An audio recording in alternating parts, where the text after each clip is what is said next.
And hello, YouTube. This is BUB'S Comics coming at you with the No Faces Comic Chat. And with me, as always, we have DS Comics. Say hello, DS. Hello, DS. Oh, you jerk. It's been so long since I've been on the show, I forgot the whole procedure. And, of course, we have with us also as well, Roger. Metarog, say greetings, everyone. Greetings, everyone. Great to be back. Perfect. See, that's how you do it, DS. All right, well, I'll remember that if we don't skip another week. Yeah. And Knights of Old is in the chat already, licking a salt block. We got Rayman the Silencer Man. He's still, what do you call it, getting the yard sale and flea market fungus off his fingers. You know how that is. You get those fuzzy fingers, when you're digging through the long blocks, boxes full of yellow bags and boards. Oh yeah, they turn black after a while.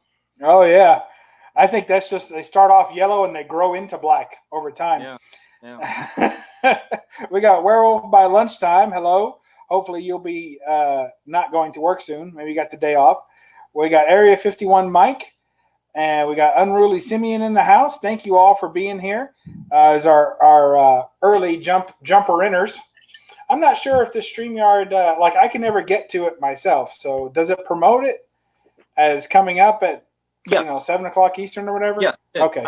I got a half-hour notification. Yes. Okay, cool. All right. I never do see that. So I don't know how to get it to show it to me on my own channel. So that's cool. Half hour, huh? You got to turn on notifications for your own channel. Oh, I never do. I never thought of that. You'd think they do it automatically. No, you got to turn it on. Yeah. Well, I'm sorry. And what is our what are we for tonight? We are. Oh, who wants to say it? I want to hear DS say it. DS, what's our team for tonight? Polybag, something or other. Thanks, DS. You never fail to disappoint. Polybag Pirates. The Polybag Pirates. There you go, the Polybag Pirates. I saw Polybag and I just stopped because I was so excited it wasn't Mylar, so that was good enough for me. I didn't read the rest. I saw Polybag and went with it.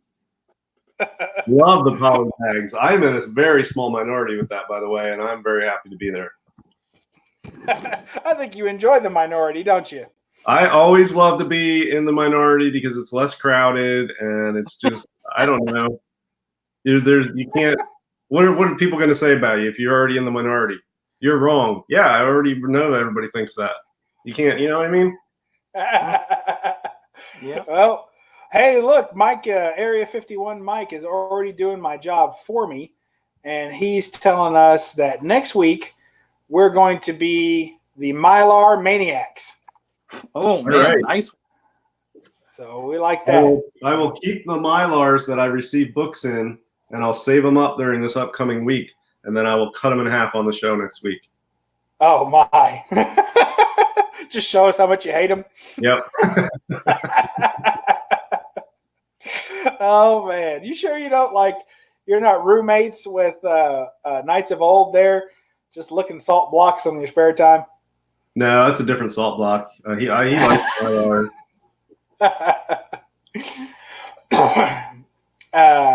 He also says, Mike also says that he's with DS. He doesn't use Mylar either. So yeah, I know. I've talked to him about it, chatting on, I think either a comment on one of my vids or I commented on one of his. But I know for a fact he agrees with me. I think I've commented on somebody's video about Mylars where I said that they weren't safe for my golden age because tattered edges can catch and Mylar is like a blade and it will slice it. And people were telling me I'm wrong. I don't know what I'm talking about, but he agreed with me. So I think it was just me and him, but that's cool. Me and him are right and everybody else can stick with the Mylars until you have a tattered edge that you're putting back in the Mylar and it catches and it slices a chip right off. Yep. Well, it's true. Most of the books that I collect are already in so many pieces when I get them. They're basically just a stack of core papers, and then all around the fringe, there's little pieces falling off. Like in front of my comic cabinet, there's little tiny pieces of book everywhere, like little pieces of yellow tanned chips of book. So. That's probably because you're using Mylars. I don't think so. I'm telling you, these things. I don't have any chips around here. I use Polybags. They're soft and pliable, and they move out of the way when a book's going across them. So I don't have any. You don't like brittle pages. No, I definitely have brittle pages. I have a lot of brittle page books. I think it adds character. Yeah, I mean, look, I'm not going to say I like tape, but I like when a book that I'm targeting has a note on the CGC label that says tape on interior or tape on cover and tape on interior cover. I like that because I know there's some people who are going to stay away from it because it has evil tape on it. I don't care. I don't mind tape. This is why tape's not considered restoration, because it's been generally used in the hobby forever. And it's just one of those things that's on old comics, and it doesn't bother me in the least. And it gives it character. It's what I consider honest wear. That's a category of things that don't bother me.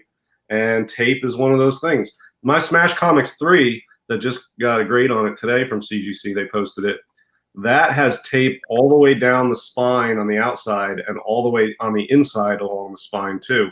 And I think that cover was detached and neatly taped, was split and detached and neatly taped back on, so much so that I inspected it for hours and could not determine for sure if it was or was not split and detached. CGC couldn't tell either, or maybe they could and decided it wasn't, but they didn't. They gave it a 2.5 blue label, and it just has a note that has tape. So, that has a lot of tape. It's an awesome book. And, I got that at a really decent price because of the tape, essentially. And it doesn't bother me in the least. The book's from 1939, and I think the tape's from 1940. So it's fine with me. Well, now all right, now I'm just going to ask this, and this doesn't have anything to do with our topic for tonight, but since we've wandered all over it, this is something I've been meaning to ask both of you.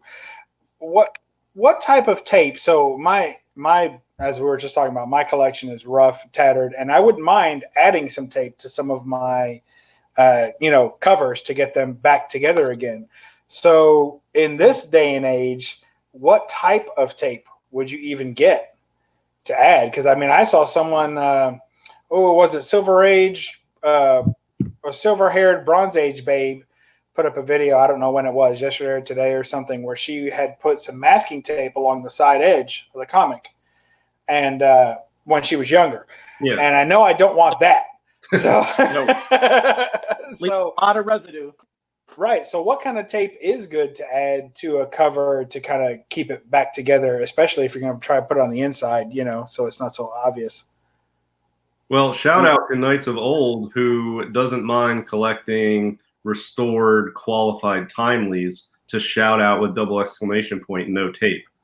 That's a little ironic, because those are two categories I stay away from, but I'm down with the tape. So anyway, Roger probably has a more academic view of this than me, so I'll just go first. But I would use this. Just regular old Scotch tape? Regular Scotch tape. This is magic tape, and also known as invisible tape. So it has special superpower properties. And oh, nice. Yeah, Scotch tape. It's clear. It's adhesive, and if you're going to add tape to a book, it's going to leave a residue. But the whole point is you're adding tape to secure something. It needs to have an adhesive, and it may not be nobody. It's kind of odd. People don't mind, or at least people are aware of tape on older books, and it's not really that big of an issue in the hobby. Some people don't like it. Some people don't mind, but it's out there, and it's just something that's always out there.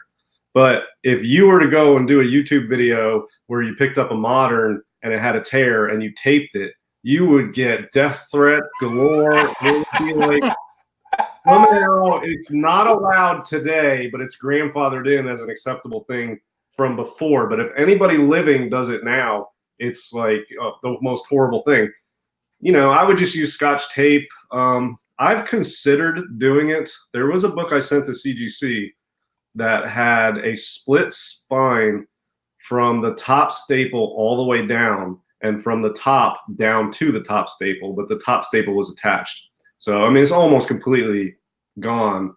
And I felt like when they graded that, just opening it was going to pop that cover.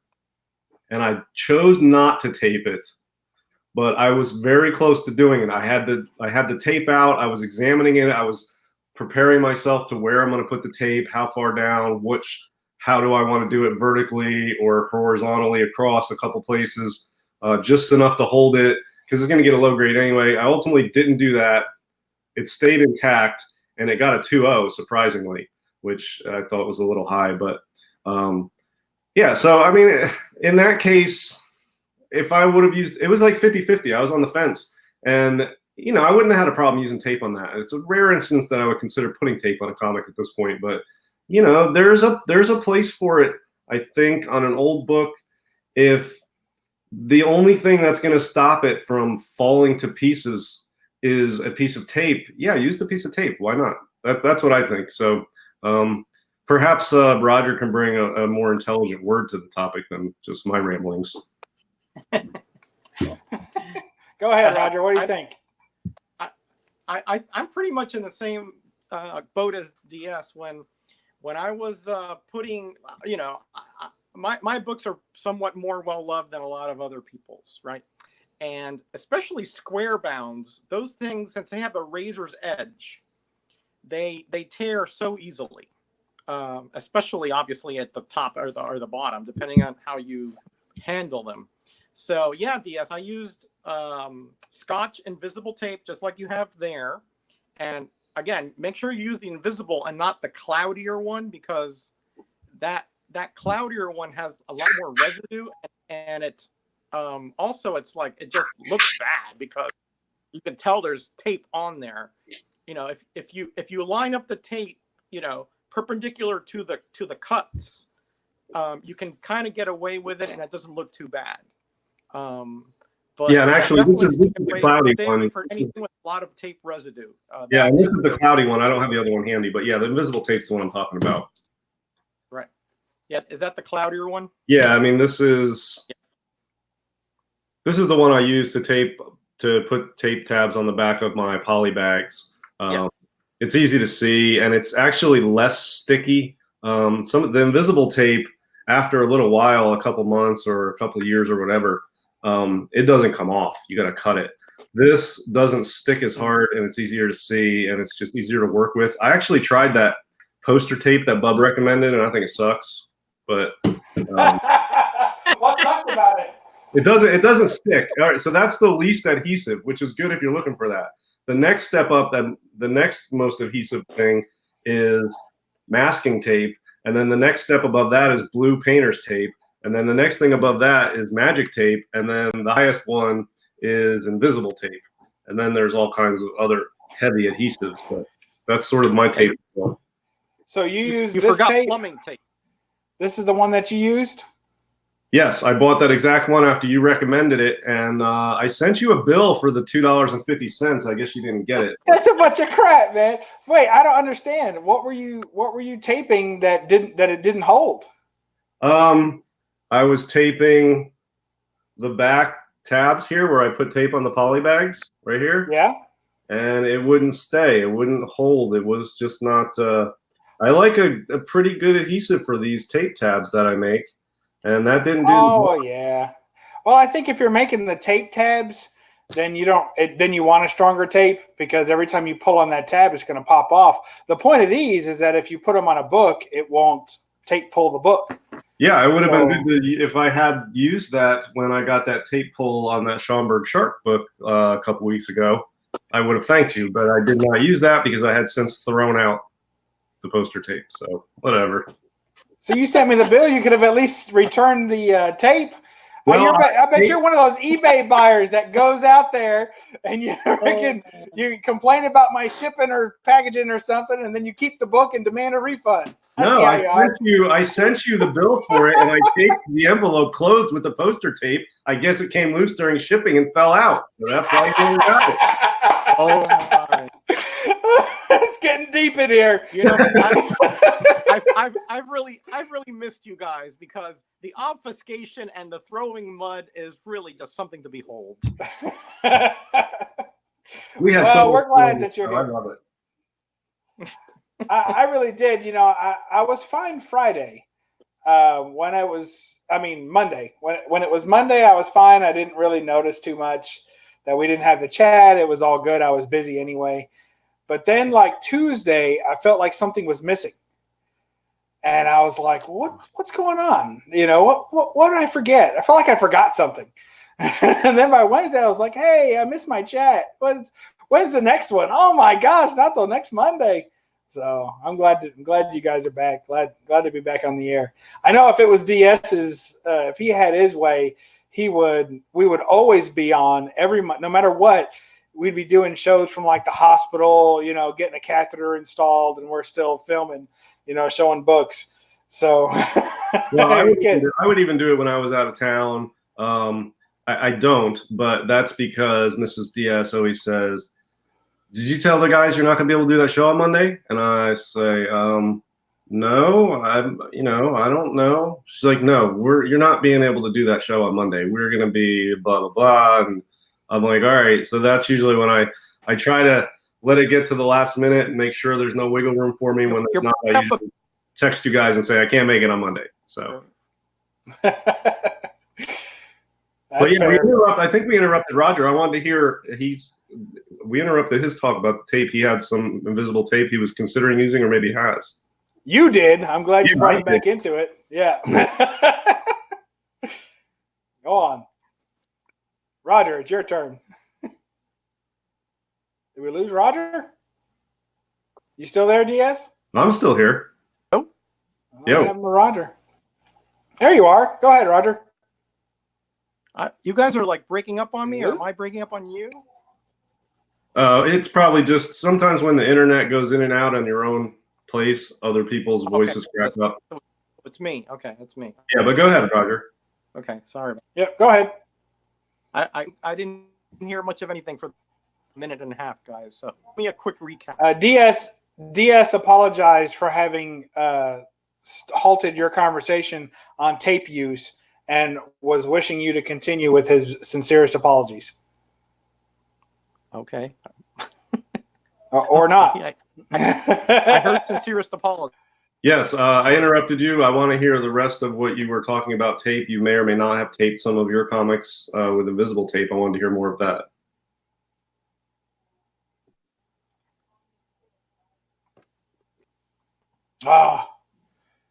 I think we may have lost some of his audio or something. I'm just not hearing it much at all, I'm afraid. Yeah, I don't think he's hearing it good, but you said it. Okay. I'll be right back.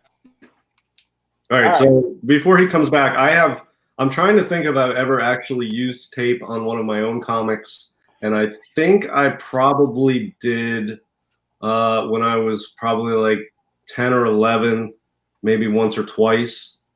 But since then I've never used tape, but I don't have any problem owning books that have tape. Yeah, I don't think that I have a couple of books that were taped when I bought them. They were already taped. So I definitely have picked up a couple of books. Usually I don't think I've ever bought a book where it wasn't already described that it had some tape on the interior. But I buy some books from mycomicshop.com. And if you ever buy a book in one of their auctions or even just from their site, of course you don't have to worry about it being more modern books or anything like that. But if you ever buy a book from them and, they don't show multiple pictures. So it's not like you get interior shots and the whole routine and, every page, like on eBay, they show you everything, or a good seller will use every picture available. They're showing you corners, they're showing you interior pages, if there's anything missing. Mycomicshop.com will just kind of notate that there is tape uses to seal tears, cover tears, or things like that, or tape used on interior pages. But you don't actually know to what degree, how bad it looks, what kind of tape they used. You kind of don't know anything, So if I buy a book like that and the cover still looks good, I'll go ahead and discover what happened to it once I get it. So if you buy a book but it's not disclosed and you later on at home find out it has tape in it, are you like, this is messed up, that damn seller should have told me, and do you get fired up about it, or are you just like, it's just whatever? Well, here's the thing. There are and I think I might have even mentioned this in the last chat, but like people always like to post packaging that's all been crumpled up by the mail, Yep. And they're like, oh, this seller sucks and all this stuff. And then they pull out the book and it was like a 4.0 anyway. I'm like, shut up. That's what that one extra spine tick that's on there now isn't going to make a bit of difference, So well, I bought this from my comic shop recently. Pretty good price. They had it at a 5.0. Let me think if it's this one. No, it's not this one. It's this one. All right, so same book, but they had it listed as a 5.0. I can't remember what I paid. I think $200 maybe. I thought that was decent. It looked a little better than a 5.0, maybe a 5.5 or 6.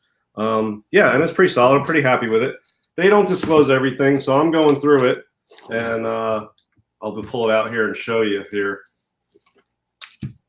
All right, so I get the book, and first thing I do as I'm going through it is I open it up, and right there on the bottom, yeah, some like fantasy scores of like Asgardians or something. It's got like Thor 46, Sif 11, Balder 33, Watcher got 4, Odin only got 2, him got 27. So I don't know what that is, but this is the only thing wrong with the book other than minor wear. I mean, it's not even really dirty. It's a pretty good looking copy. They could disclose that, you know what I mean? Yeah. 5.0, and then when you click on the description and it's in yellow, it could say writing and bottom margin of splash page. I think Odin would have got 4 points if he had both his eyes. I think that would have been all right. I had bought this book from mycomicshop.com, and we're not bashing mycomicshop.com at all. I bought no, I like them. Yeah, I mean, they're awesome. So we're not bashing them, but I bought this book and I opened it up, and it took me to like page 3 to realize that the splash page was missing. So I thought that was the first page of the book, and I was like, "That's ridiculous." And it was a Werewolf by Night #2, so it didn't cost me a bunch. It was like $10 or something, and I was like, so I'm reading it. I'm like, did I miss something? So I pull out Werewolf by Night #1. I read the last 2 pages again. I'm like, I'm missing something. And then I look down here and it says page 3. And I'm like, oh, crap. So. Was it cut out or what? It's just, because the last wrap is there. Did you get that from my comic shop? Yeah, I got that from my comic shop, and it was not disclosed. Yeah, that's incomplete. That's not even like a condition issue. Yeah, it had been cut out. So I called them. I contacted them, and they made it right. They gave me a full refund for the book, and they didn't have to refund any kind of shipping or anything because I already had, a bunch that I had ordered at a time. So they didn't have to refund me or anything. They gave me any shipping. So they gave me a full refund on the book, and then I just went and bought the next copy that they had there. And I said, do I need to send this book back or anything? They're like, no, it's fine. So now I got 2 copies. And I'm always worried that one day I'll sell the wrong one. I did that. Listen to this. I had 3 copies of X-Men. Is it number 9 or 11? The first appearance of the Stranger, I think. Oh, I can't remember, 9 or 11. Early Silver Age X-Men. I had 3 copies. One was clearly like a 2.0. I sold that one. The other 2 were both pretty equivalent. They were like, I don't know, they were in the 6 range, both of them. But one had an ad page cut out, neatly cut out. Like if you're just flipping through, you wouldn't see it. It was cut right to the spine. Didn't affect the story. It was just an ad on both sides, but it was neatly cut out. I didn't notate on the bags which was which. And then several months later, I sold a lot of some Silver Age books, and I figured I picked the right one. And when I was going back through a couple months after that, putting together a package for CGC, I'm going back through the books, and I realized that this book is missing the ad page, and I had sold the wrong one. A rock solid, complete, fine copy of an early X-Men in some, lower end lot where I threw that in as like a sweetener because it was incomplete, but it's still early X-Men. And I gave away a great book that was worth more than the whole lot I sold. And then I had to get rid of that one, and I threw that one that now I have the incomplete one. I threw that in another lot that I sold. And so I sold 2 lots for not much money and ended up with no X-Men 11 at all. Totally screwed myself. That I hope is a very rare occurrence. It's rare. I everyone else on the back of the bags now. I have shipping labels I cut into little squares, and every time I go through a book, I write down what my grade is on it and any qualifying features about it. I don't write all the condition stuff. I'll just write like missing MVS or large tear on a page that affects art or something, something major that I need to remember. And I'll write that on the label and I'll stick it to the back of the bag. So then later on, I don't make that mistake again. Well, I usually take a little, I have. Guys, I came to an alternate to see if I get a little better. Okay, sounds good. We'll check you out. Can you hear us now then? You're still breaking up, but I can hear at least 3, 2. All right. Well, I'll try and make the third one less important. I keep a little sticker here where I put near mint on every book that I own. And then I send a picture of it to my insurance agent. And then, then I take that off and I put the proper grade on there. Yeah, that's not a bad idea for when you have to make a claim and they investigate and then you get nothing and you get sued for fraud. Oh, yeah, you're right. Maybe I won't do it. I'll stop doing it. I just list the books, the grade number, the CGC certification on the insurance sheet, and I have a very short, doesn't even go fully on to the second page. That's it. But yeah, that snafu I made on that X-Men was when I had thousands of books, and that was part of the problem. It's tough. I'm very OCD and I'm fairly organized too, but I have that many books. It's just, for me, it was just an untenable situation, and it was overwhelming to keep track of everything and to handle it and to properly manage a collection of that size. I couldn't do it. I don't make that mistake anymore because I don't have the volume of books. So it's much easier with a small collection for a lot of aspects. The only aspect that's not as good is you don't have as many books. But everything else is streamlined and easy and efficient, and I love it. And it's just much more satisfying for me as a collector having a small collection for all of the things that aren't the books themselves. You know what I mean? So yeah, that's cool. And I like having a smaller collection, not smaller than yours, but I think 3,000 is a manageable number. Knowing myself now, if I get a little older and I find it to be less manageable or for whatever, or get busier for some reason, maybe I'll size it down some then too. Right now I'm sitting somewhere around 2,230 or so. So I'm, I just had a trip to the comic shop. Pretty specific round. Well, technically I think it's 2,227. I thought it was 2,222. I went to a comic shop on Saturday.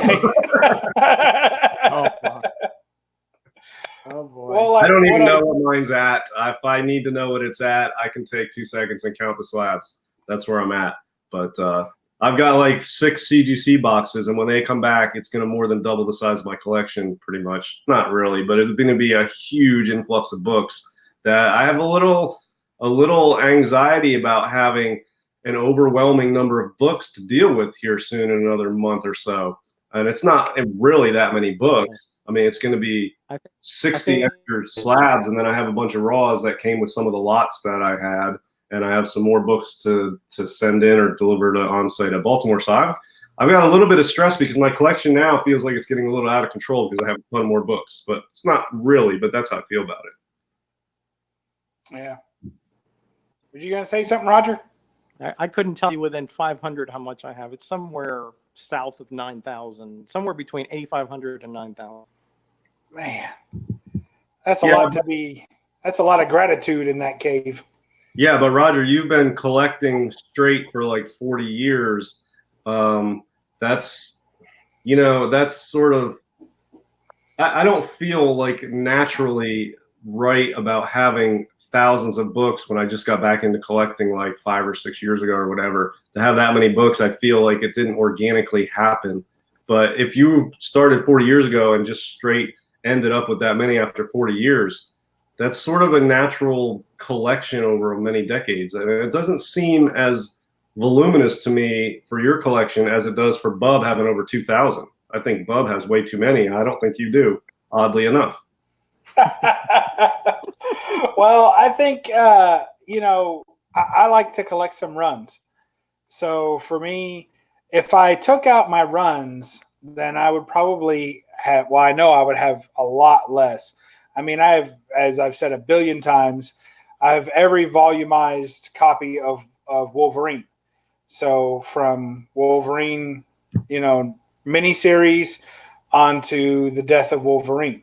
So that takes up hundreds of books that, you know, if there was ever going to be anybody who picked a book out of my collection was like, oh, what's this book doing here? This is a $1 book. It would be out of that run. But other than that run, which is, of course, hundreds of books, I have a full collection of Werewolf by Night. And I think those are my, yeah, so does Roger. And I have a full collection of Tomb Raider. So if you pull out, which is, I don't know, 50 books or so. So if you pull out those runs, that shaves probably 600-700 books out of my collection. And then you're down to about 1,300 books of nothing but kick-ass covers and keys.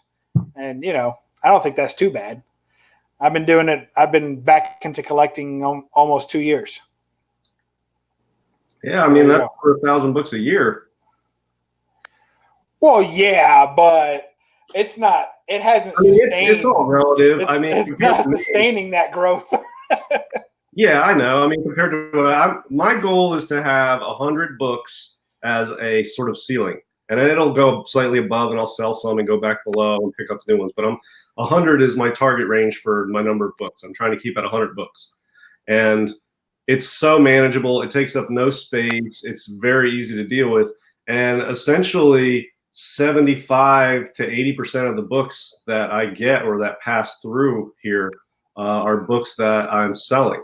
So I'm selling and shipping and dealing with more books, but I'm able to have the time to do that and make money towards grails that I want, like Golden Age stuff, because I have personally a very small collection that doesn't take up virtually any time anymore. So I have far more time and focus to give to flipping and investing and buying and selling and stuff like that, that it's really sort of opened up opportunities for me from an aspect of time where I don't have to spend, you know, I see some people do videos where they're, you know, rebagging 2 of their 75 long boxes, and it's like a 4-part video series of an hour. You know what I mean? I don't have that problem. I don't have to spend a weekend rebagging a long box, rebagging board comics. I don't do that. I get stuff slabbed. I put them in a box. I've got a couple boxes of slabs and some raws, and that's it. So all the time I have to focus on the hobby, much of it is just focused on how to make money with other books. And it's really opened up opportunities for me. I'm researching and shipping and selling and listing and grading and hunting and stuff like that. I have a lot more time to do sort of non-PC related stuff, which is really beneficial ultimately to the PC because I raise thousands of dollars and I can buy a Golden Age book with money that I would not normally have anywhere near. Hey, DS, I did an entry video on Saturday for John's Comics of Kids, and you're in there. And that is one of I gave you a certain item that would help in your ability to get your comics and get the ones that you want. Oh, who was it? And part of what you just said there, part of what you just stated there is the reason why I put you in there. All right, which you did? It was a contest video for who? For John's Comics with Kids. It was on Saturday. Okay, I'll check that out later tonight. Yeah, I appreciate it, and I'm looking forward to seeing what you had to say. I think you'll like the item I picked. I think out of everybody, I think you would appreciate it more than anybody. All right, cool. Yeah, I'm looking forward to it then.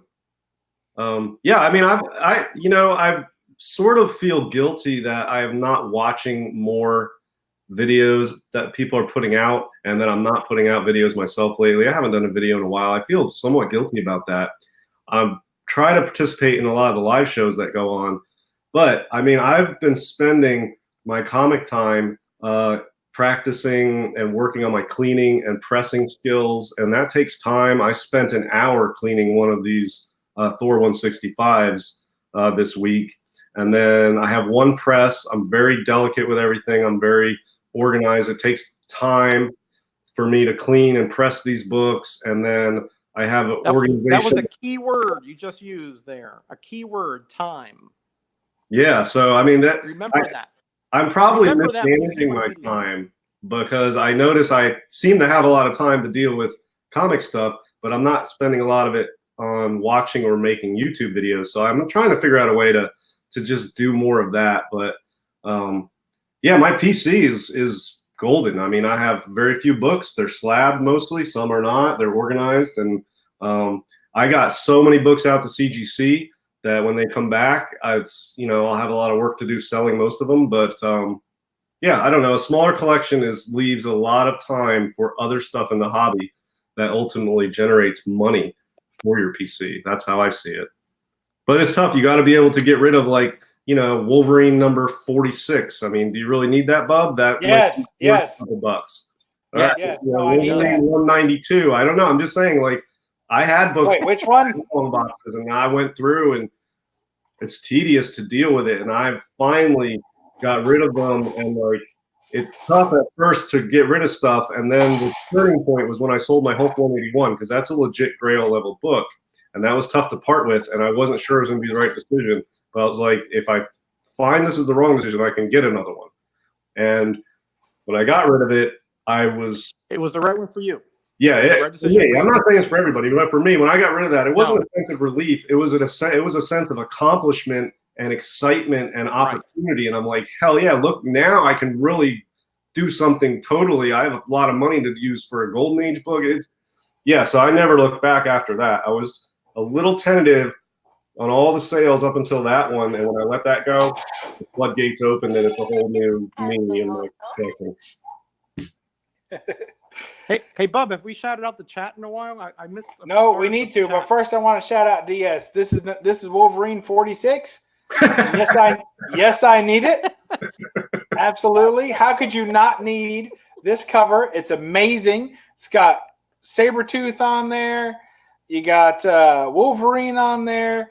It's a Silvestri cover. I mean, come on. Right. That's probably Maverick back there. I don't know. That's probably Maverick back there. That is pretty badass, actually. I should have. That's a badass cover. Yeah, a Silvestri cover with Sabretooth and Wolverine. That is pretty badass. And you picked a 91 cover too, is what you had picked, and that's a Kubert cover. And look at Wolverine's. You gotta love that agony there, and it's a top side book too, where it doubles over the top. All right, Wolverine is that acetate on there? And there. What is that red stuff on there? No, that's just they did that with color. Really? That is really cool. Effect. Yeah, it's an awesome effect. So there's 46 and 91.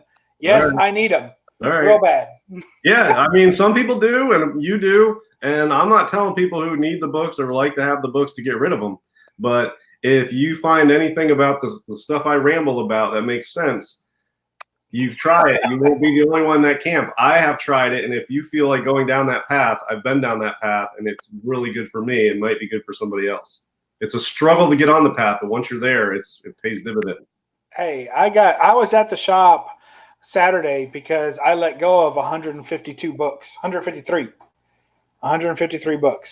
and I walked away with 2 books. So I did pretty good. So as far as downsizing the collection, it is important, and I go through my collection quite a bit now And things that I used to love, I just don't love as much anymore. So I let them go, and I try and get something that I think I'll love better. So it is part of it, and it is tough to do. But once you get used to kind of critiquing your own collection a little bit more, it does get easier, and you'll do it more frequently, and you'll be happier with the results, I think. Yeah, and I also genuinely enjoy selling comics. I really like marketing them and selling them and getting money and passing them on. And what I do, I get a lot of books that pass through my hands that if I were strictly just buying and keeping and had what I consider, and this is not a derogatory comment, this is just what I consider a style of collecting called a black hole collection, where stuff goes in and never leaves. That's a black hole collection. Nothing wrong with it. I mean, some people have black hole collections. Stuff goes in the collection and nothing can escape it. There's books that if I had that type of collection, I would not buy those books. I probably would not buy this Marvel Premiere 1 featuring the power of Warlock. I wouldn't buy that for my PC. But since I have a whole new style and I'm selling a lot, I own 3 copies of this. I've read it. I've enjoyed it. I will always be able to say I owned it. I read the story. I enjoyed it. And it's not a book I normally would have bought for my PC. It's way low on the list. But since I'm buying stuff to sell a lot, most of the stuff's passing through now I'm selling. I have books I'm enjoying that I not normally wouldn't. And yeah, it's really cool. There's books that I want that are on my want list simply to sell, but I really want them as much as I want a book for my PC. It's the same want, except there's a different end for that book. One goes in a box here, one goes off somewhere else. But I want them equally, and I enjoy them equally. And yeah, I don't know. It's how I operate these days. I enjoy it. I think your collection speaks for itself. I think it's fantastic, and it's fun to see it. It's the most morphing collection I've ever seen, where things walk in, and then you don't have a black hole collection. You have a revolving door collection, where things go in, they take a spin, and they get shot right back out. Well, yeah, I have a lot more variety, and I really dig it these days because I turn over a lot of books in my collection more and more. I'm doing it, and it's not a very static collection, but I'm enjoying a lot more pieces of art. And what I've learned as a Golden Age collector is no books virtually are so rare that you can't get them again. Or even the scarcest of books, you can get another copy if you want, or you can get it if you never had it. So parting with a rare book doesn't mean you'll never get it again. There's rare books I've had several copies of. And I sold my Black Cat 50. Yeah, that's shocking. Which was like the big. Yeah, I mean, I had it for a long time. I enjoyed it, and the price went up astronomically, and I made a huge profit on it, and I sold it. And you know what? There's 2 of them in this month's Comic Connect auction, and they're lower grades, and I might buy one. Who knows? Yeah, that's cool. I like that idea. Hey, Roger, why don't you shout out the chat? And I also want to say Centuri Stir Fry, he had to go, but glad to see him in the chat again. Glad to see him a little bit more active. I know he's busy with all the stuff in his personal life, so it's pretty cool seeing him out there again. And we love you, man. But go ahead. Yeah, we do. Have at it, Roger. Good luck. It's a long list. He commented on one of my videos today, and I was so happy to see him because it's been so long, and we were talking about him a couple weeks ago. I remember on the chat, and so it was great to see him because we worry about our buddies here. All right, I'm going to start at the bottom. This has really been an excellent chat going in here, by the way. The Canadians are talking about the short summer, Gene Pauly's Peter and Mike from Area 51 are talking about that. Mr. Gretzky showed up here, the man with an incredible Archie collection. Hydra Comics is in here. He has like an all-day Sunday auction, which I never get to catch. Man from Beantown is in here with that incredible collection. They had that great contest a couple of months ago. Great to see you here. Conquistadorks, Javi. They had a great chat last Sunday. They do, I think, every Sunday, a great chat with the Floridian friends. I try to go in there because I still consider myself a Floridian, even though I live in Mississippi. DS Comics, well, we know about him already. Yeah. How you doing, buddy? He likes my 110. That's one of my that thing's been with me since I was knee high here. That thing is old and beat up, but it's mine, The Immortal Biggie Shack is here. He had a big win, I believe, on one of the Tony Sanders shows this past week. Key Comics Market Watch, man, this guy's amazing. He does those great videos that gives us, the heads up on key comics to go. He also has over 20,000 comics, guys. Can you imagine that? Wow. That's a lot. You got to open a store, buddy, because you got stock, baby. C. Woodard is here, the signature master himself, one of my absolute favorite YouTubers from way back. Great supporter of mine. Unruly Simeon, another great supporter of this chat and of Graders Notes, my other show. Fabulous. He had a contest. He gave out some great prizes. I love Simeon. He always has great input. Pope Serapis is in here, another one of our really loyal chat members. The comic collector Tim from over in St. Louis, another guy who collects Archies and almost exclusively DC, and one of my buddies. I just loved him. Lady Fantastic, I just won her contest last week. I just received the box today, Miss Lady Fantastic, and it is stupendous. I couldn't be happier with the stuff that I got. I'm going to make a video tomorrow showing it off. Raymond is in here, my ray of sunshine, the most positive man on YouTube, probably in the world, right here, and also the flea market master. Werewolf by Lunchtime, all the way from Australia, right? Perth, did we say? Is that where he was from? Yes. Yeah. Yep, that's right. That's right. I got it right for once, not New Zealand. No. Very, he's been with us for a long time, man. And love his input, love his name. He's such a loyal chat member here. Who else did I miss out? Michael Dodd's in here, another guy who's incredibly knowledgeable. He comments on my videos and always has incredible input. So great to see you here. Who am I missing here? I think that's pretty much it from the last half hour or so. Cool. Thank you for that, and thank you everybody in the chat for being with us tonight. Sorry we missed last week. It was completely DS's fault, but we're back. I'll take the blame. Bring it on. I'm down. Well, no, it was me. I had something to do, but we're glad to be back. We haven't even come close to our topic tonight. Should we just give up on it, or? Well, no. What's the topic? All right, the topic is what's the topic? Listen, you were prepared, weren't you? Did your homework, huh? How we get people involved in the hobby, in our collecting. Yes. Why don't you start off, DS, since you seem so well prepared for it? I feel like I've been talking a little too much tonight, but all right. All right, yeah, we all feel that way, but we're going to let it keep rolling. All right, so the first thing that came to mind is how do I get Mrs. DS involved in the collecting? And that is a tough nut to crack, I'll tell you, because she's not into comics, but she's into money. So what a rare breed of woman you have here, DS. What I did was I found something that was a little more up her alley than the actual comics. And I said, hey, why don't you help me clean some books? I'm just learning the process too. And you're, very artistic and creative and probably be better than me at it. Why don't you come back here? We'll clean some books together and I'll give you 10% of the profits when I sell that book. And she was all about it. Let me tell you, she was cleaning books. She was, what do I do here? How do I do this? Let me get, is this one? I'm doing this one. And then after that, do we have more books to clean? Is there more books to clean? And then she wants to see the new ones I get because maybe we can do some cleaning and pressing on them. And I sold some books. I gave her some money. She bought a few things and she's all about it now. She was always supportive, but disinterested. Now she's supportive and semi-interested. And yeah, so. I love the baby steps. That's awesome. awesome. Plus I took her to, I don't go to a lot of cons. I go to Baltimore and Heroes Con. That's it.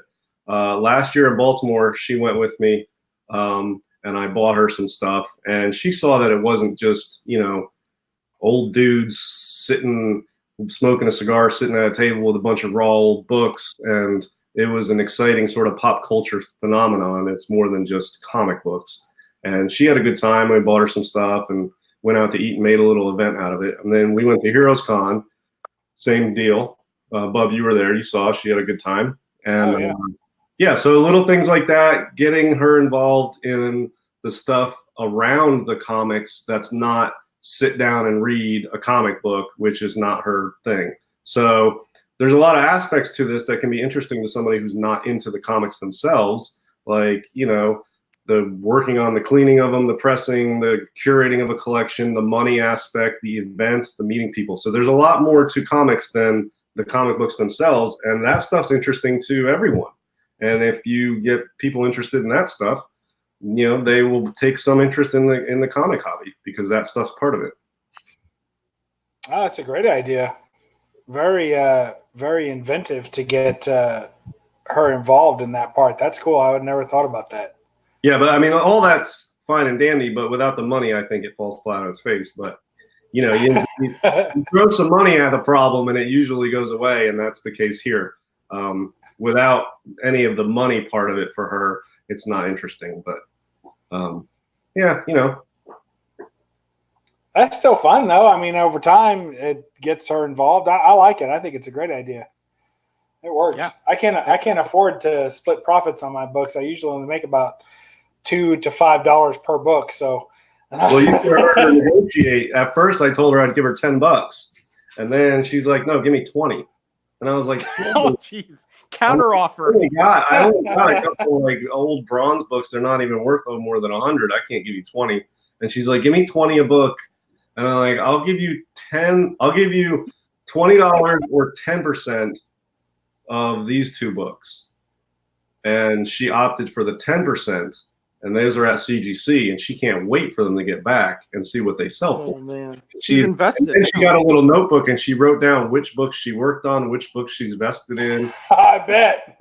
I would too if I had you working against that me. One with the dude with the helmet and the red star on the top that was flying? I was like, Nova. She's like, yeah, okay. I wrote down Nova. So she wrote Nova 1 in her little notebook. She cleaned on a copy of Nova 1 that I still have. And she's keeping track. Cool. Oh, man. What about you, Roger? You got the Meta Cave of Gratitude, so you must be doing something right since you finally scored a room in the house. That has all that awesomeness going on. So how did you do that? Well, I mean, first of all, because, you know, she came to me and she's like, you know, I really want to get this job in Mississippi. And I'm like, Mississippi, really? You know, we lived in a pretty we lived in a pretty nice neighborhood over there in Florida, and, you know, great weather. You know, no state sales tax. You know, her family is a couple hundred miles away. Mine's a couple hundred miles away. That's just far enough away that they're not going to be over all the time. But if anything, we can, you know, be there, right? So yeah. I thought it was a pretty good arrangement. But she was burned out. She wanted to have this job. So I said, okay, what are we getting over there? She goes, oh, well, you know, we're going to be renting this big, you know, this is a university housing. This is like for the administrative people and professors, things like that, right? So I said, oh, how many rooms does it have? And she said it has 5 rooms. Well, I'd like one of those rooms to finally have my comic room. And she's like, deal. Well, now let me ask you this. Did you have all your comics spread out all over the house before, and it was a good deal to get them all consolidated in one space, or not? Yes, I had them like essentially in 3 rooms. I had the majority of my collection in the office, but I split that with her. So I had some in the spare bedroom, and I had a few in the it's sort of like a little anti part right off of the garage, like my magazines, things like that. Some of my collectibles. So yeah, I had them essentially in 3 rooms, and she did not like that. She's a very fastidious, neat freak kind of a person. So she doesn't want my stuff in her space, you know, where the public spaces. So this is a room. I can close the door. I can do whatever I want in there. She doesn't go in there. She doesn't bother me. She doesn't care what goes on in there, you know. But so I get, you know, carte blanche in the room, and so yeah, that part, you know, she doesn't mind the hobby per se. You know, she's visually impaired, so it's hard for her to sort of understand it the way that we do. But you know, she understands that I do these chats, that I really enjoy them, and that, you know, and she wants, you know, the best for me. So, and I want the best for her, so it works out. That's awesome. I think the comic rooms benefit our significant others more than they benefit us, really, because it keeps us contained and out of the way. Exactly. Yeah. Exactly. I'm sure she's very happy, because when she's here doing her exercises, or she's here with her friends, I'm in there and I don't bother her, and she's fine with that. She's like, great, because I'm, like you said, I'm out of her hair. I'm there working on my comics. I'm working on a video, and she doesn't care. Wow. That's awesome. What about when you go out? Like, I know that the weekends can be kind of a group time, for everyone, especially couples or whatever, or families. So what happens when you go, wandering off on a yard sale on a Saturday morning? Do you go on your own? Do you pack her along? What do you do? Yeah, we usually go together. We usually hang out together on the weekends, because that's, she works quite a bit, and then she comes home, she's tired. She doesn't really want to do much of, anything per se, although she will here and there. We do exercise together, things like that. But the weekends is where we hang out. We clean the house. We go shopping. We, have fun. We go out to eat. We go see the sights, things like that. So generally speaking, I don't do the garage sales anymore, because there just aren't any here. So we pretty much just dedicate that time to spending together. Yeah. That's cool. I like that. Well, I do. For me, most of the time, me and my wife we're kind of one of those couples makes everybody sick. If you see one of us, you're probably gonna. Yeah, I know, for so many reasons. But if you see one of us, you're probably gonna see the other one of us. We ride to work together. We work in different places. At one time, we did work in the same building, but we work at different places, but we're only a couple of blocks from each other. So we ride to work together. We spend every lunch together, unless one of us has a meeting or something like that. But most of the time, we spend every lunch together. We ride home together. We cook together. And then we're, basically, when I was carving out this time for this chat, this is really the only hour plus time that I can think of in my entire week that I spend away from her. Really, other than when I'm working. So when I'm on the weekends, she's with me hunting books. She likes to do it with me. She doesn't like to dig through the books like just hoping to find something. But if I tell her like a specific thing, like there's like a peddler's mall near where we work. And sometimes we'll go there after work, and I'll say, if there's a hot book alert, right? Daz, the key chaser, has been out there. He puts out a hot book. And he's like, all right, everybody find this book. To me, it's only worth specking on a book if I can get it for $1 and then sell it that same day for $20. That's the only thing I care about as far as speculation goes. So I'll jump in there and I'll say, okay, honey, I'll show her a picture of it or something. I'm going to say, we're looking for this book. She's like, okay, I'm on it. And then she just digs, and she'll flip through the long boxes, and we'll do that as long as her, heels will allow her to stand in one spot. Then we'll do that. And so, but also any purchase that I make of comics, if it's over $20, then I involve her in the purchase. I let her see the book. I ask her what she thinks about it. So I kind of want the collection to be something that she enjoys too, something that she is proud of. And she really is, she'll, anytime somebody comes over and, you guys, I hope that you don't go through this too, but it's very cringe inducing, She's like, anyone that comes over, she's like, oh, you got to come see the new comics that we got. And they're like, what is this? And at one time, this little girl, she's a niece, right? My wife's niece. And she was, or grandniece. No, I don't know. Anyway, she's a little, she's one of the little ones, right? One of the weeds. She's like 8 or something. And she came in and she was like, this looks like Sheldon Cooper's room. I was like, yep, it does. You're right. So sometimes it's a little embarrassing because, most people don't care anything about comics. And when they see a room filled with them and the way that this room looks, especially where it's all kind of like a gallery, they're like intimidated by it. Like, where did I just step into?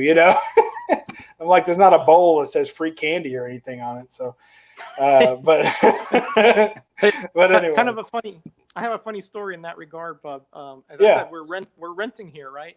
So we have these gentlemen that come in to do maintenance, and in my comic room, one of the light bulbs went out, and I'm not supposed to change it. I'm supposed to call these guys for them to change it, right? That's wild. They say don't change anything because it's halogen or whatever.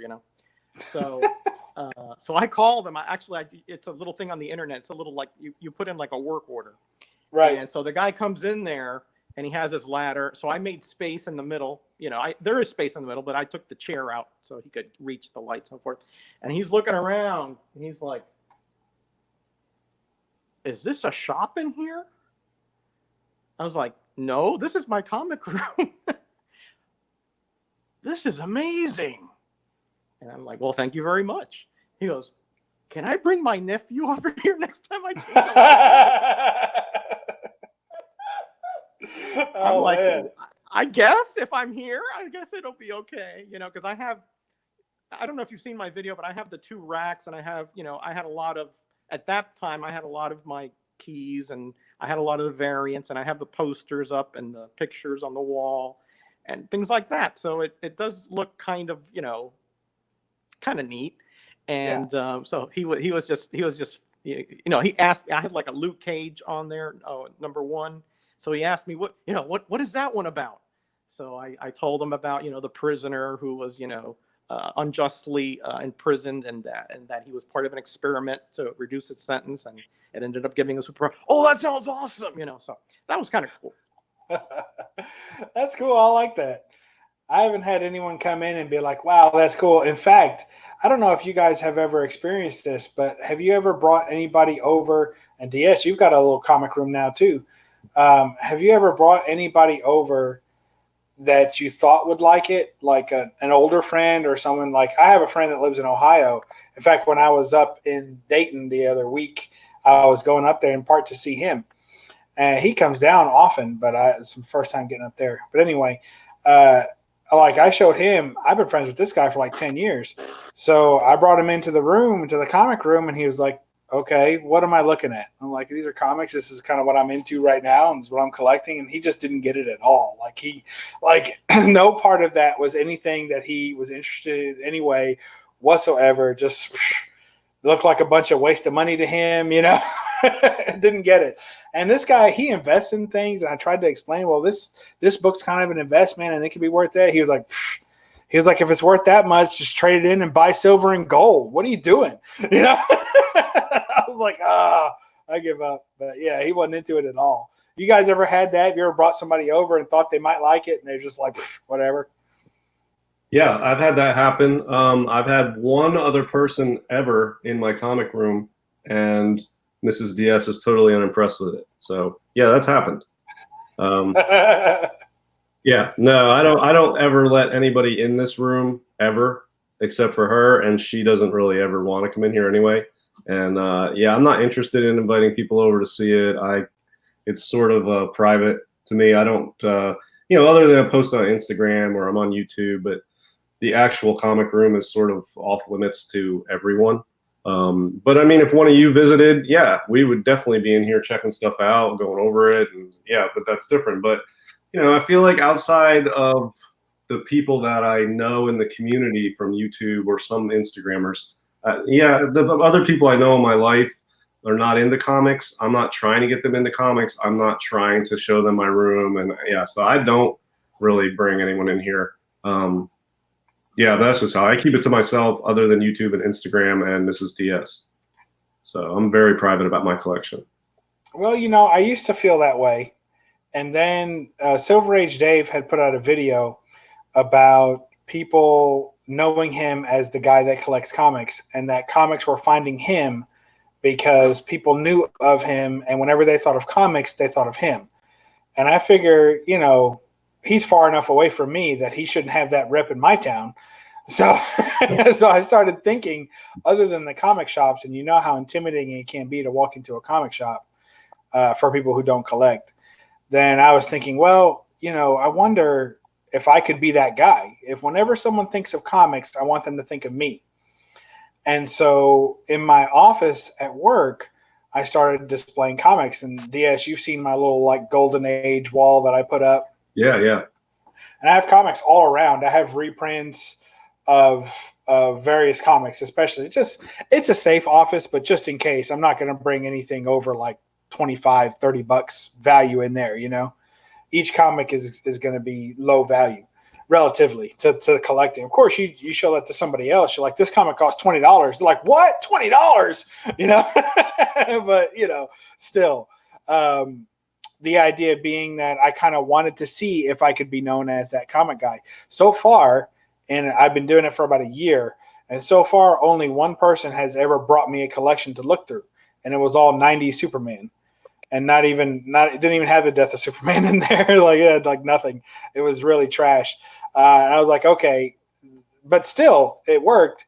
Even today, I had a lady in my office and she was like, my husband's got a ton of comics. She was like, you into comics? I was like, yeah. She's like, my husband has a ton. I'm like, oh, okay, that's cool. And I try not to get real excited because usually they don't lead anywhere.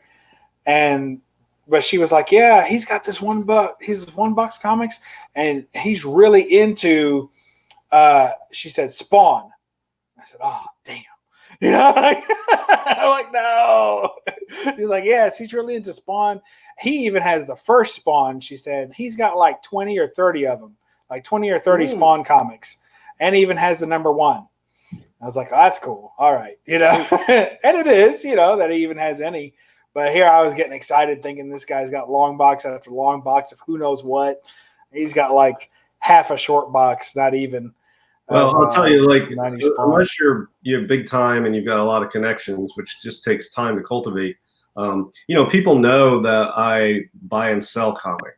But as far as what I actually have, I don't share the details with people. But people that I work with, people that I know, they know that I buy and sell comics. I've had people come to me with collections, or this person has this, or do you want to buy these? And I'll tell you, maybe this is just me, but I think this is probably prevalent. It seems like 90% of the collections that I look at are 90s comics. And it's just almost inevitable when somebody says, I've got a whole bunch of comics you might want to buy, and they're vintage and they're old Superman action comics. Invariably, it's just 90s comics. No matter if they say it's vintage, no matter if they say they're old or collectible or, whatever, it just invariably ends up being 90s comics that aren't worth purchasing. That's just how it goes. There's so many collections of 90s comics out there. It's really tough to get above that and get into the real good collections, because the people who have connections in the hobby they always get there first on the good stuff. So it's really difficult to find something that's not a 90s collection, unless you really have a lot of connections. You've been doing it for a while and you have money that you've thrown around and people know that you're major league. It's tough. I've even told people, like, there was this one guy who had original owner Silver Age collection, and I was going to look at it, and I don't think he thought I had $2 to rub together, but I was like, look, I have some money. If they're worth it, I will give you, a good amount of money. Some of them could be worth a lot of money. And I was prepared to lay out some major cash for this, but he had an older guy, original, his Silver Age books. And he said, they're all Marvel superhero Silver Age books from when he was a kid. And and he's like 66 now. So we set it up. I was going to go look at him. And then he told me that it's off. His wife said, are you getting rid of those? You're not getting rid of those. You're giving them to our grandkids. So that's what he told me. Now, I suspect that they talked to a couple other people, or somebody that they trusted more, or was older or wiser or more connected or something, said, don't let this guy look at them and steal them from you. You have something that's really worth money. I got a guy who's serious collector, serious dealer. And that was an excuse I got. Maybe it was legit and they really did give them to the grandkids, but I missed out on an opportunity to look at those, and it may or may not have been because I didn't strike him as somebody who was more connected or more professional or more established. You know what I mean? So it's tough to break into getting looks at legit collections if you haven't been around a while and you haven't proven that you can put out money for that, and not established enough. Sort of, it's tough. But I've looked at tons of '90s collections, and yeah, the most recent collection I bought, I was excited about because it was all Bronze Age horror. And it was no keys. I think I showed them off a couple weeks ago or something. Yeah. But it's nothing special. But I was super excited because there was no '90s books in there. So that's just how it goes. It's really tough to get into the mix where you get to see legit lots, because it seems like the more professional dealers, the guys with more money, the guys with more connections are the ones that get there first. And I'm not that guy. So. Well, I'm kind of in a small town. I'm in a more rural area, so I think that it would be possible for me to establish myself as that comic guy out there. And the people that run the shops in my area, no offense to any one of them in particular, but in fact, one of the comic guys that runs the shop, he is very knowledgeable. But it's just one of those things where when people walk in and they see all these really expensive books on the wall and they don't really know what they're looking at, and then some of the other customers start striking up conversations they're not involved in. So I think when people take comics to a shop to sell them, it's very intimidating. And I know, and the one guy that we had, which he wasn't, I don't know how savory of a businessman he was overall, but he paid top dollar for comics when they came in the door. And he was very inviting, and he would really pay a lot for like 60 or 70% of their value. He would pay you at least. Sometimes in some of the cases, the books I sold him, he paid about 200 or 300% of their value. So, so it was really awesome. But he went out of business. Surprise, surprise. But the idea was just that. Yeah, I know. But the idea is just that he was easier to deal with. Whereas the other shops, one shop tries to be like super professional about it, and they turn comics away. Like they'll say, "No, none of this. I'm not interested in any of it," and they'll just turn it away. And then another shop is kind of more like a thrift store kind of shop, and they sell other stuff too. And they go to cons and buy long boxes and then just try and sell everything out of there for a couple bucks a piece. So it's kind of odd, but I'm hoping that people will know of me as the comic guy in the area and send things my way. But like I said, it's only worked out a couple times and never really anything. I haven't bought anything off that yet. So hopefully that'll change. Yeah, I'm tempted to just find a office building or a storefront, or somebody's got like a coffee shop or something, and throw them a little monthly rent, and they'll let me put a sign in their window and some business cards there, and just put up a sign as if it's a comic shop sort of. Because it seems like if you have a brick and mortar comic store, that's the first place that unknowledgeable people will go to see if they can sell their comic collection that they got from their dad or that they found in their attic. The first place they go is the local comic shop. And that's essentially a box with a sign on it that says blah, blah, blah, blah, blah, comics. If they have a box like that in their town with a sign on it that says comics, that's the first place they go. So it's almost worth it just to see if I can find a place to put up a sign that says DS Comics buying collections, and have business cards there, pay a couple bucks, whatever per month rent, just to have people see it and come in the door and say, I got a collection I don't know what to do with. You buy comics. That seems to, comic shops have no problem. People walk in the door all the time to sell them stuff. So I might try that at some point. Would you be there? Like, are you physically there? Well, I mean, that's the thing. I wouldn't be physically there, but there's places that have like shared offices and they have a shared front desk. And, if you pay a part of the rent, you can rent an office and you share equipment and you share support staff. And I could have the business cards there, and the support staff could, somebody comes in there, they could be like, oh yeah, well, he's not in right now, but let me give him a call, and then hit me up, and I could come down there or get back to them or whatever, but it would still be legit. I mean, a lot of times professionals share office space, they share the equipment, they share the support staff, and it's just a way of sharing the expense burden. And yeah, so it would work even if I'm not there all the time, but I would have a little room there that would be like an office that I could meet with people or do shipping or processing comics or whatever. I could have some business cards. I could have a sign on their billboard out front. One of the lines would say DS Comics. And people invariably, I think, would walk in there and say, yeah, I'm here to talk to this comic shop, see if they want to buy stuff. And the support staff would know to point them my way. It doesn't sound bad. I think it'd be hard to make money at it unless people were bringing you some good stuff that you could flip, because they would have some overhead to it. But you could definitely end up with some books. Everything's a risk, and the easiest thing to reacquire in this hobby is money. That's the easiest thing. You get more money. You go to work, you get more money. You always can get more money.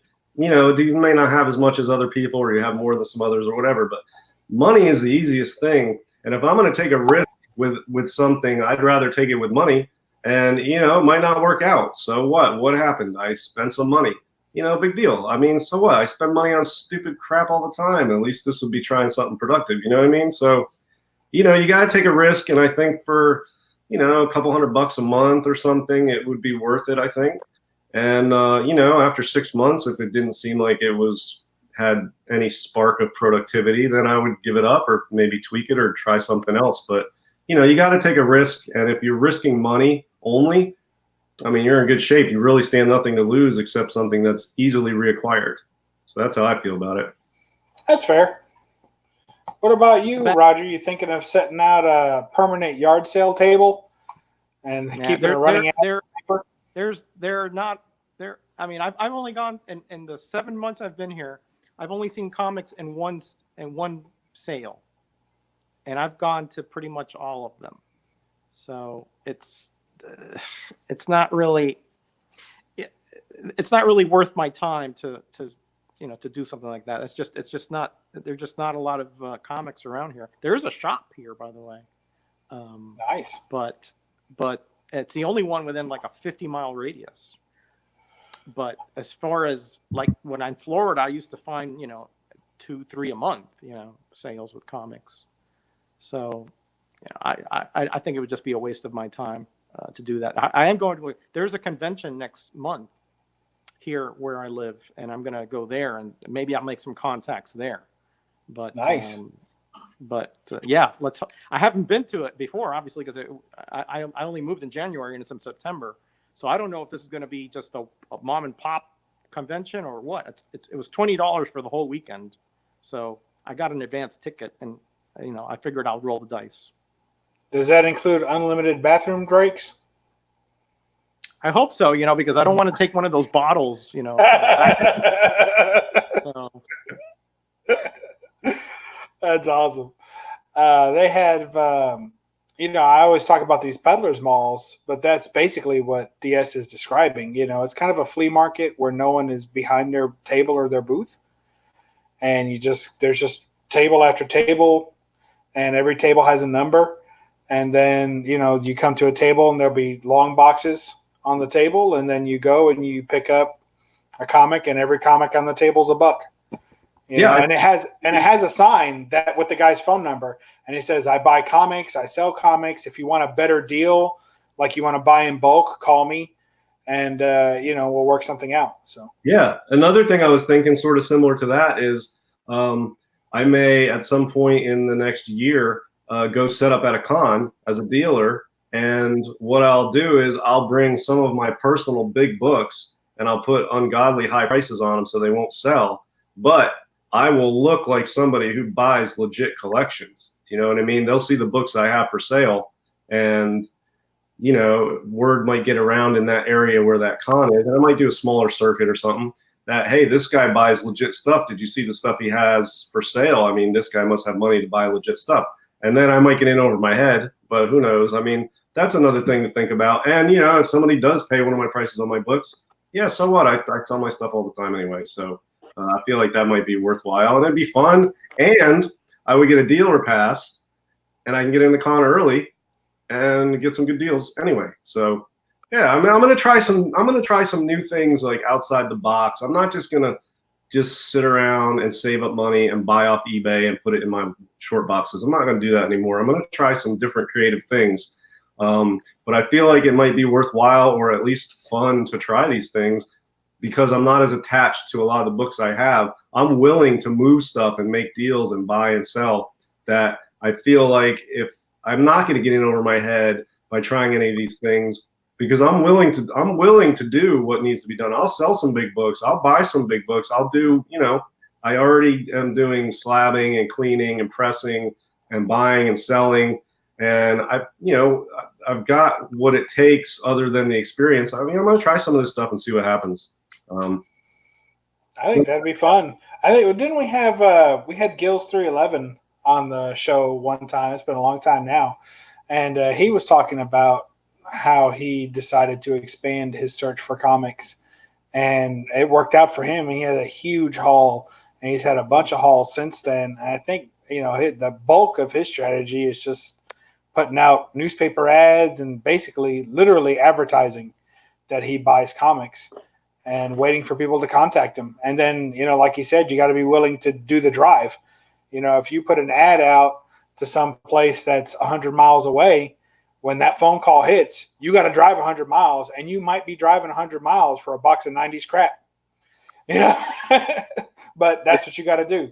So yeah, in my day job, I'm at a managerial level where I make the schedule, and I can move the schedule around to suit my needs. So that is really helpful. I don't have to quit my job. I can just move my schedule around for myself. So that would be really helpful. I don't mind driving. I've driven, up to 6 hours to buy a book before. So yeah, and when I was at Heroes Con, somebody in the community, Bonafide Comics, had a booth set up at Heroes Con as a dealer, and he was selling stuff and making deals, and he had good stuff, and it was impressive. And I was like, man, this guy's living the dream here. This is awesome.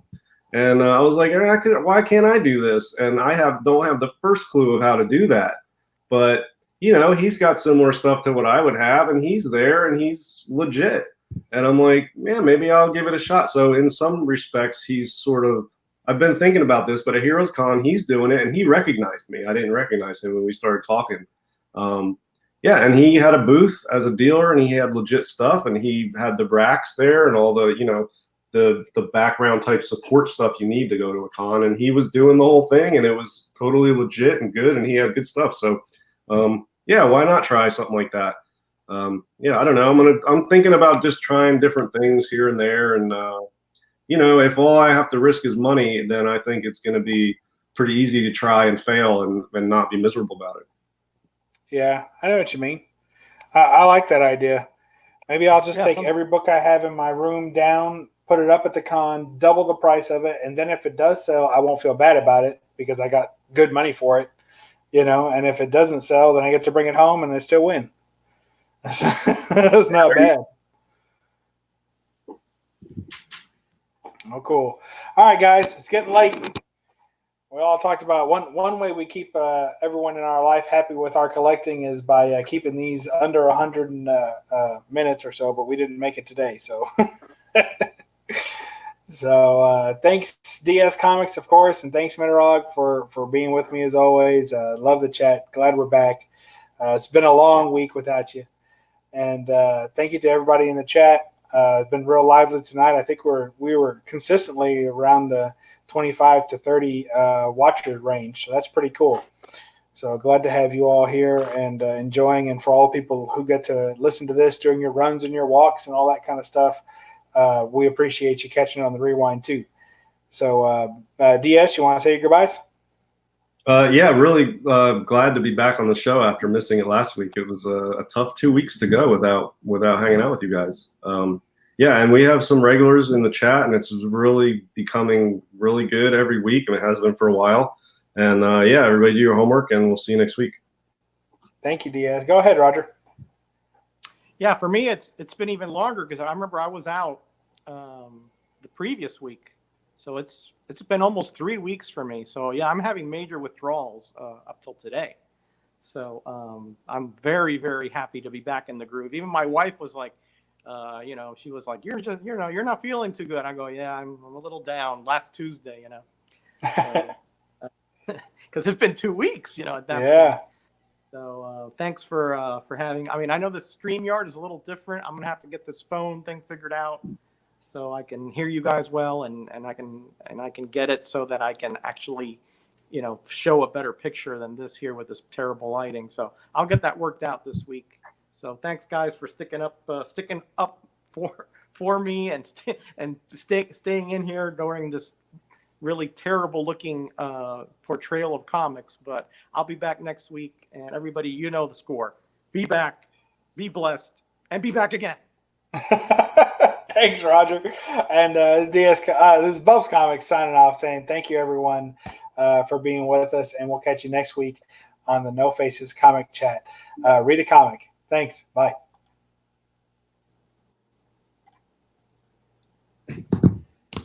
We off?